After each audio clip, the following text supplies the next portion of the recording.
Hey guys, I'm Roger and today I want to talk about the Realme GT 5G. It's a really cool phone, it has been covered by so many channels already, but there are some things that I want to tell you guys, some good and some not so good. Just before I do though, I want to say a massive thank you to Chris over at Tech Tablets and also Realme for sending the phone to me in return for my honest opinion. This is not a sponsored video and this is not a paid video or anything like that, but they did send the handset to me in return for my opinion. So with all of that stuff done, let's take a look at the Realme GT 5G.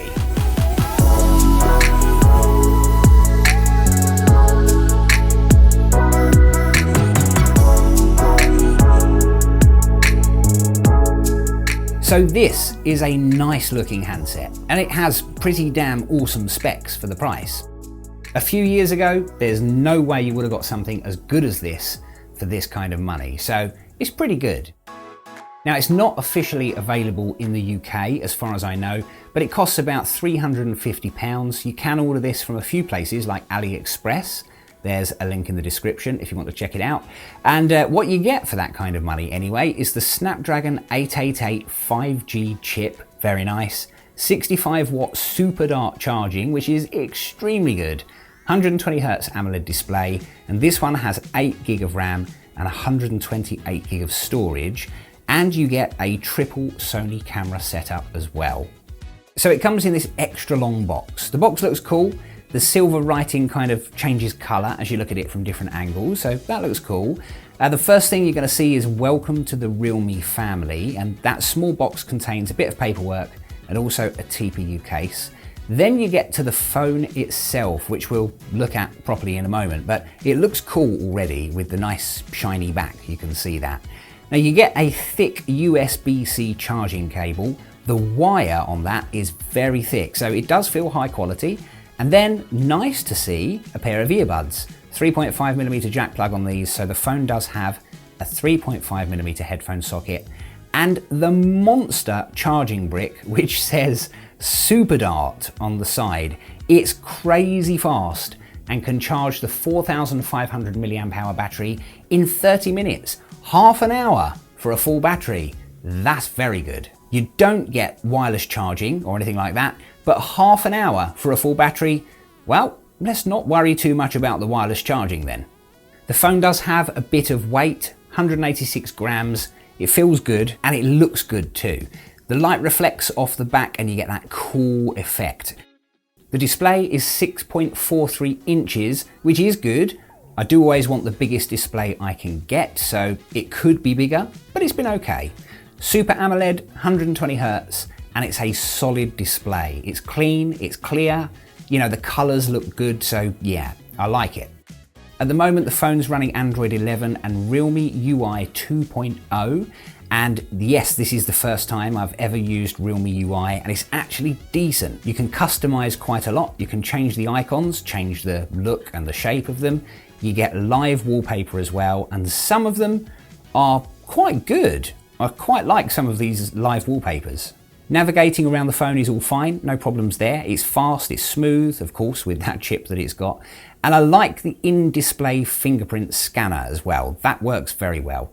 And the more I've used this phone though, I've found that one of the things that isn't so great is notification badges. So when you get notifications, there are a few different ways that Android handsets can display those notifications, depends on the UI of course, but with Realme UI you get a few different options. You can display notifications as a dot that shows up on the corner of the apps, but also you do have the option to choose a number count badge. So if you've got 3 different messages in WhatsApp, for example, the corner of that app would show a number 3. However, on the Realme GT 5G, well, for me at least, it doesn't work. So it doesn't matter what I did or what I tried, it just doesn't work. So the workaround was to set it to display dots and numbers. So you end up with some apps that have a dot and some apps that have a number. That's the only way that I could get numbers to show up on some of the apps. Now I know that's not the end of the world, but for me, as I'm so used to using numbers to show me those notifications, it's a real shame that on this handset, it just doesn't work. So instead, I'm trying to get used to the dots, I'm not sure that I'm able to get used to that, but that's the way it is. The other thing I'm really not a fan of, and I don't know why, it's such a silly thing, is the charging animation that shows up when you plug the phone in, when you start to charge it. I don't know why, I really don't like it. Anyway, a couple of things there that I don't like, but there really are a lot of things to like about the Realme GT 5G. So with the flagship chip in this phone, gaming is really good, as you would expect. A lot of you guys will know that I play Fortnite a lot. That's something I always test out on a handset, and it plays very well on the Realme GT. There was something a bit weird going on. I had flashing all over the island, not sure what that was all about, but apart from that little bit of weirdness right there, gameplay is very good. I am absolutely useless with on-screen controls, by the way, so I always connect an Xbox controller or something like that, and I tried so hard to win this game to show off my sweaty skills, but you know, after picking up the wrong weapon over and over again, I finally snuffed it and I came second. But at least you can see that gameplay is actually decent. I did play some other stuff too, and the story with all of that is exactly the same. Good, smooth gameplay, as you would expect with the Snapdragon 888. Performance all round is excellent. It's all running smoothly, games and apps are running well, everything runs really very well on this phone. So performance is good, I've been really happy with that. And then you have the camera. And I would say, actually, it's reasonable. Saturation and colors look good. Dynamic range is also good.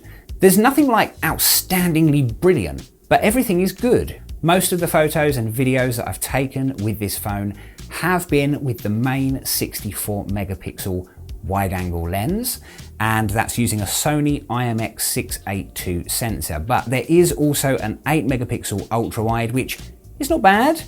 Still just 8 megapixels, but then you've got the 2 megapixel fixed focus macro, which I wouldn't really ever use. So yeah.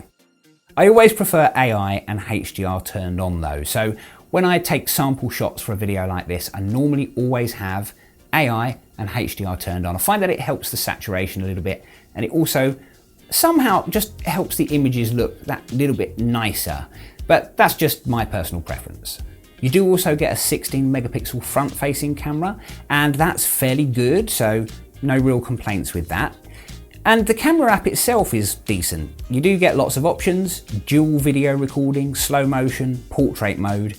There's night mode, panoramic mode, pro mode.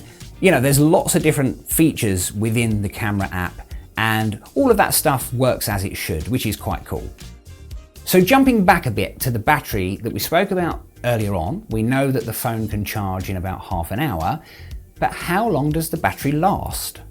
Well, I am a heavy user, and most days by 6 PM, maybe 7 PM, I needed to charge it.